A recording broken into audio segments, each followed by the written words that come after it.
Hi, everybody, wherever you may be. Welcome to your solar weather update. This will also include forecast for 3Y0J. Bouvet Island, they have landed on the island and should be starting to make some calls shortly. So I'll have a little bit of a little hidden DX forecast for you there, and hopefully it will help you to make the call.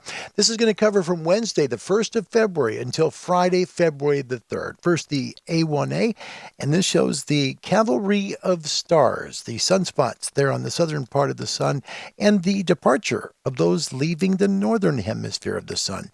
We're going to take a look at some good conditions this week, not as stellar as they have been, but some good conditions for you to make great calls and pick up some great shortwave as well.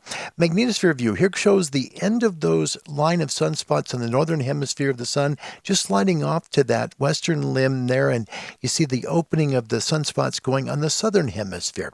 Let's take a close look at the coronal hole map. Nothing causing us noise.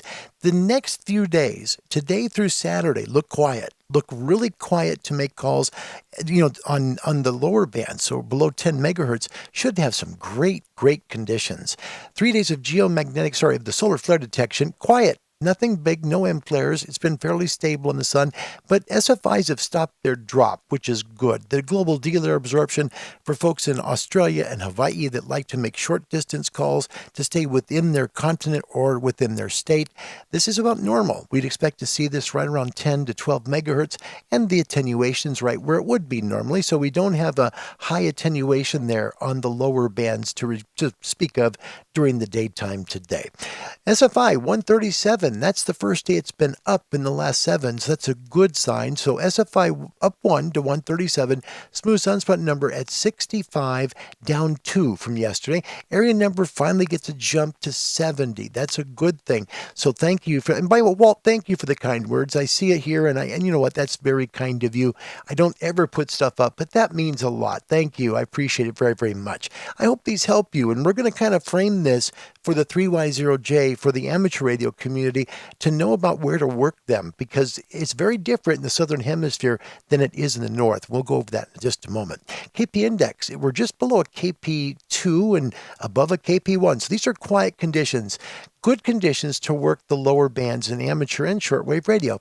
The last 3 days of KP index, we've reached as high as a little over a KP3, but back down again, we're to quiet. And this should stay this way into the weekend. Real-time solar wind, that's quiet, 412 kilometers per second. Expect it to increase maybe a little bit later on today, but nothing major. We should be just fine there. BZ latitude, this is where we get our QSB, or fading in signals from. You see that it's a little low here, and it's going to come north again and back down south as the day progresses.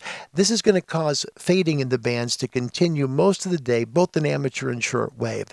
3-day geomagnetic forecast, we're going to get quieter as the weekend approaches, so great conditions on the noise floor front. QRZ, SFI 137, expect that number to come up just a little bit today. I don't think we're going to see another drop, but either way, if it's a drop or an increase, it's not going to be very much. Sunspot number 66, A index is 9K. It's very quiet there. That 1. BZ latitude here shows an 8.3 positive. Solar wind also shows less than what they showed over at Space Weather Now. Space Weather Live, I should say, it shows a much different forecast, including a negative BZ latitude right now. So these ones from QRZ are aggregated from earlier in the daytime. So here's your MUF, and this is where we get into 3Y0J. All right? This is how the world looks right now with all the meter bands for amateur and shortwave radio. And it gives us a good idea how far north the high frequencies go. Say, for example, 28, 29 megahertz and so forth. They're working higher now, meaning farther north than Fairbanks, Alaska in the dead of winter, which is fantastic. So northern working very well. But like it was in the summer for the northern hemisphere of 2022, we're having a similar problem in the southern hemisphere. Their summertime has seen 10 meters a little bit farther for them to work than they can. So a little more north for some locales than it normally would be in a good solar cycle. Excuse me, I'm sorry. Let's take a close look at the northern hemisphere. That 10-meter band's going all the way up to Fairbanks, and it will again today. Good conditions there for North America. And as we go over to Europe tomorrow, mid parts of Sweden and Norway will get a short burst of 10 meters. longer burst of 12 and longer of 15. As the day progresses, the lower meter band, so going, for example, if you're going up to 10, you're going to have a shorter period of time to work it. But if you're good with working 15, you'll get longer periods to work 15 meters. That's the way it's going to work. The southern hemisphere looks like this, and this is where the 3Y0J becomes a little bit challenging. Take a look at 10 meters. It's the lowest line there going in towards Chile and Argentina there in South America. That would be 10 meters, but you see it doesn't stay open very long. That's the problem. And again, these are not perfect. They're not going to be exactly perfect. I can tell you that I've spent many times where I live in the northwestern United States where it'll tell me that 10 meters is open and the best I can do is 15. So these are not perfect, but it's fairly close. I think this is going to be pretty reasonable based on what these numbers are showing and what I've heard lately on the bands. Look where 3Y0J is. It's located right here on the map, all right? You can see they're far enough south that 10 meters gets a little opening there right around the late morning, maybe early afternoon for there in Bouvet. But the problem is, for the most part, 12 meters is going to be a better band for them to work. 15 will be better. So at least for the next few days, if they can get up and working, 12, 15 are more likely to work 3Y0J. If you can catch them on 10, they will be short openings because there's only a short amount of time that the 10-meter band gets that far south. That's the problem. So folks in Australia and New Zealand, that's why they're not seeing the 10-meter band as long as they have in the past. We're not getting enough 10 meters that far south. So for 3Y0J, look for them on 12, 15 meters for longer periods of time, and if you do find them around the 10-meter band, it most likely will be close to the late morning, early afternoon hours. Your ham and shortwave forecast through Friday. SFI is fairly stable through Friday. Expect some QSB in both hemispheres at times through Friday as well. Noise floor is good. S0 to S3 at times. These are going to be lower than this. I think they're going to be S0 to S2. I think these are going to be great noise floors on bands below 10 megahertz. Also, voice bands, northern hemisphere, the 10-meter band just keeps going farther north, so expect it to cover areas like Fairbanks, Alaska, where before it would only cover into Anchorage. Now Fairbanks is getting on 10 meters, and keep in mind it's also later in the day. So if you want to work really north, later in the afternoon where you're at will work the farthest north. That's how it's working right now. Mid-latitudes will get 20, 17, 15, 12, and 10. Southern hemisphere, 20, 17, 15, 12, and 10, and that line's going to be somewhere around 35 degrees south. So 35 to 38 degrees south. If you're north of that line, you'll get 10 meters, but it'll be a short opening. It's not going to go for a long period of time. 12 and 15 will be for much longer periods. Nighttime amateur radio, QSB at times through Friday. Expect noise floors to remain quiet into the weekend. Nighttime amateur radio bands, 160, 80, 60, 40, 30. Amazing DX on 14 and 18 megahertz last night.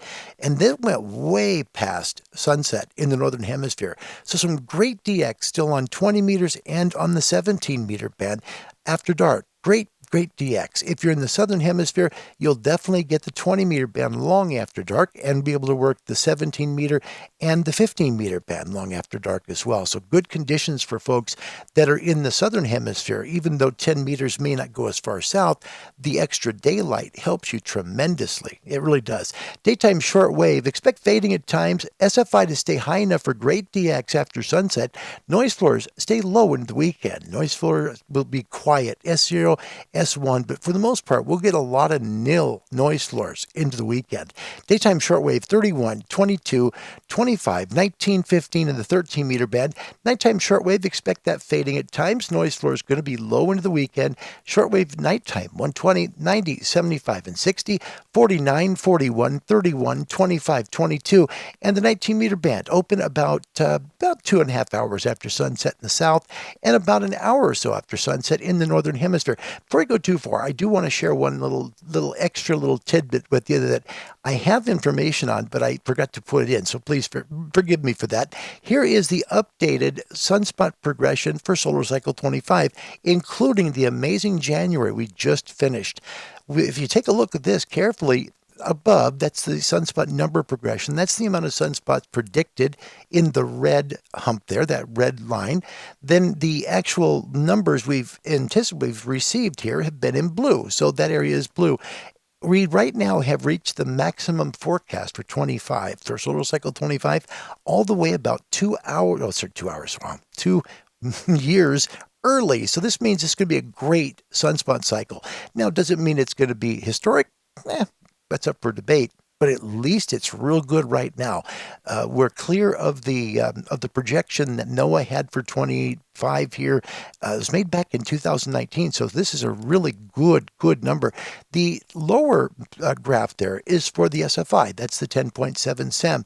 And look at how much higher that's reached than what was projected for solar cycle 25. These are amazing numbers, way early still in solar cycle 25, that could lead us to a very great solar cycle that's coming for us ahead. Some amazing numbers in solar cycle 25 early on. Now, we still have maybe 1.5 to 2 years to go. Some amazing conditions to work. I'll do my best to come back with the Ham Radio Live show later on. I had a little problem with the antenna going up last night, and I'm a bit sore, so I'll see if we can get that show on the road for you. Wherever you may be, God bless you. Turn on your radio today. It's a great day to work. Low noise floors and great SFIs lead to great DX. Bye, everybody.